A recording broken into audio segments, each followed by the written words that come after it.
Thank you for joining us on another episode of the 3 Minute Therapy Podcast. I'm here with Kevin Benbow, an REBT therapist in Yuma, Arizona.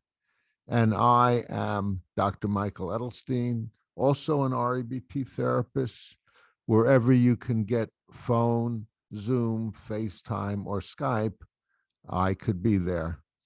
I've written 4 books. The most popular one is 3 Minute Therapy. 3 is spelled out. And you can get a lot of information about what we're about to discuss in there. And we're going to discuss the theory and practice of REBT, Rational Emotive Behavior Therapy, a type of therapy devised by Albert Ellis in the 1950s and has stood the test of time.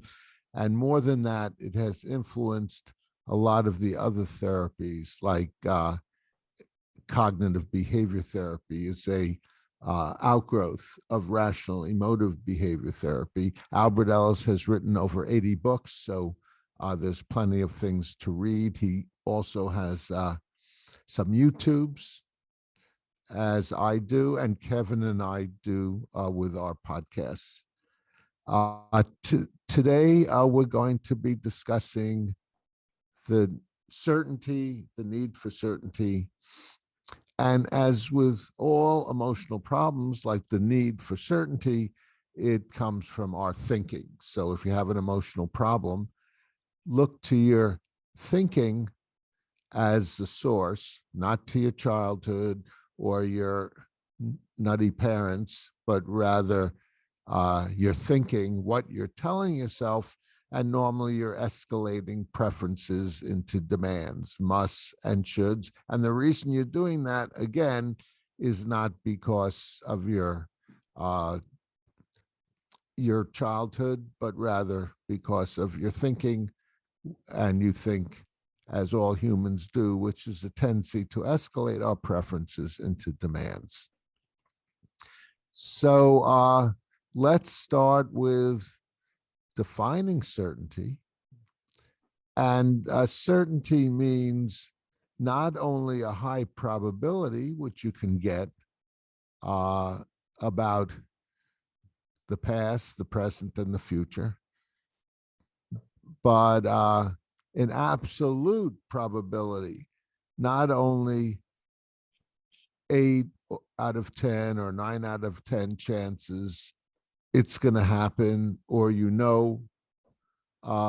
why you did what you did, or why someone else did what they did, but rather a 10 out of 10 probability that you are right and whatever you think is an accurate description of reality or your life or your feelings or other people.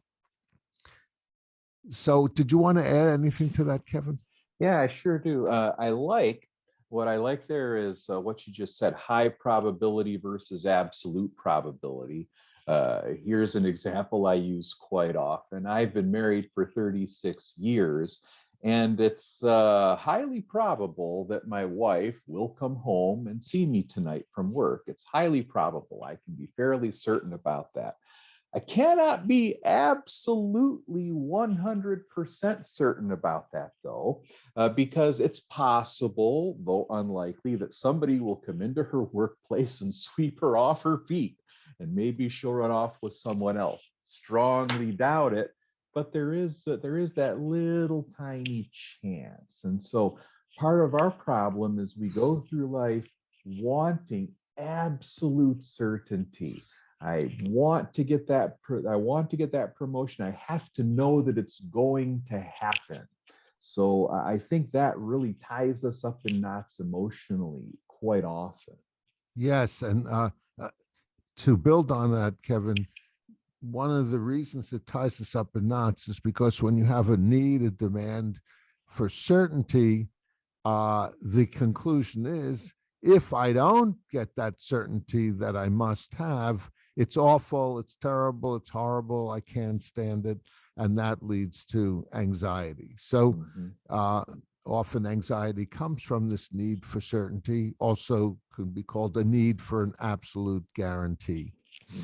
Yeah. I Uh, find that quite a few of my clients want to have some sort of guarantee. More than half of them, I think, they want a guarantee that things will go well, that their spouse won't cheat on them, that they'll get a good tax refund, whatever we're talking about. They absolutely feel that need to have it. yes, and that's right. And with that example, often in relationships, when people think, for example, I have to be certain of my partner's trust, they assume that trust is 100%. But since you're imperfect, your partner's imperfect, there's no way you could be 100% certain of their trust. Trust that they're not going to have an affair, trust that they're not going to uh, survive the next day and avoid any car accident, those kinds of things. So the solution is a big dose of acceptance of uncertainty. Life is uncertain. The world is uncertain. So you can either eat yourself up inside about the uncertainty or accept it and realize this is one of the disadvantages of living and being alive and enjoying life in order to get the great advantages. We're all going to get bad news someday, whether it's about ourselves, our own health, whether it's about a family member, and we'd like to have that guarantee, but it's simply not going to be there. We can do some things to hedge our bets. We can eat healthy, follow our doctor's advice, and do those kinds of things. Not act like an ass in our relationships to maybe ensure that, not ensure, but what am I looking for? Make a higher probability that we'll get on better with our spouse.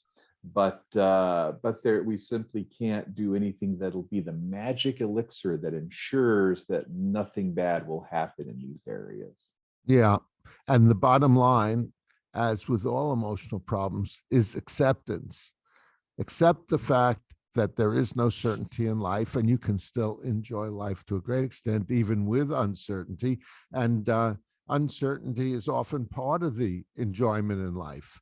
People like novelty and new situations partly because of the uncertainty of what it's going to be like and maybe learning new things or discovering something new. So it's a big part of life, enjoying life. Mm. That's all I wanted to add about the need for certainty versus the preference for certainty. Kevin, did you have anything else? No, I don't think so. I'd like to mention maybe some of you who are listening to this suffer from OCD. A need for certainty oftentimes plays a big role in persons with OCD, and so this might be something to explore with a counselor, therapist, what have you. Oh, yes, I'm glad you mentioned that because I had thought of that and didn't mention it myself.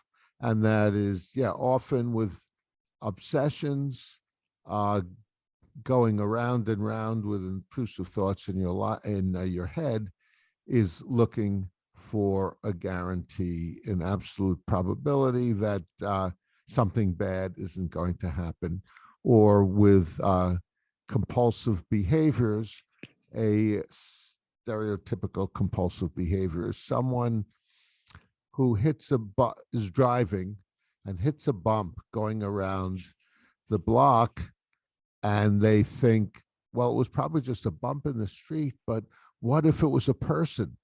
What if I hit someone? So they go around the block again to check, and then they go around the block to check because they need a guarantee. And unfortunately, they're never going to get a guarantee.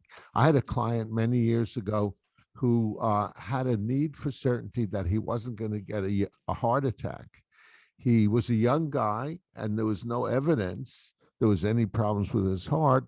But in order to get that elusive certainty, he went to one cardiologist after another in order to get a guarantee that his heart was okay and he wasn't going to have a heart attack. So a better approach would have been to exercise, eat healthily, and get good sleep. But because of his need for certainty in his head, he chose this approach, and that certainly didn't help. In fact, when you have a need for certainty, you're practically certain that you're going to have anxiety rather. So because anxiety comes from needs, that absolutes, musts, and shoulds. So that's as close to a certainty as you can get. That's a very good point. I hadn't even thought of that. You could be pretty certain you're going to have anxiety. One more example of OCD. Years ago, I worked with a client that had to be certain that her car was completely locked and everything was positioned just properly. And interestingly, she would walk away from it and second guess herself, but am I really sure that I saw it right? And then would walk back to it and look at it and then walk away and then come back and do it again. And the whole thing took 5 times before she could finally get away. That's how powerful in some people this desire for certainty is, and how badly it can impact one's ability to live life. Yes, yes. And to get a high probability that you left your car okay, you can go back once to get a high probability, but the need for certainty leads to this compulsive driven behavior. So the answer is question, challenge, and contradict your needs. The idea that you need certainty, it's a dire necessity, it's a must. And of course, it's not, because, as I said, we live in an uncertain world. You're always going to have uncertainty. Okay, so I think we pretty much covered that. And if you want to make sure you got all our golden messages, you can watch this podcast again and again and again and again. But there's no surety, no certainty. So that was a joke. I don't recommend you do that. Well, thank you. Thank you, Kevin, for helping me with this podcast. And I'd also like to thank our invisible partner, Chris Rossini, who's on the technical end and is making it possible for these podcasts to happen, which we shoot for one a week on a new subject each time. So if you'd like to suggest a subject, please put it in the comments below. If you have any questions or disagreements, or even if you'd like to be a guest on one of our shows, we occasionally have guests, and we enjoy that very much. Let us know, and you can put it in the comments below, and you can donate to what is that one that we donate to, that people donate to? Patreon. Patreon. Thank you, Kevin. Donate to Patreon if you would like to support us financially, and continue to watch our podcasts and study REBT, Rational Emotive Behavior Therapy, to stay on the rational side of life.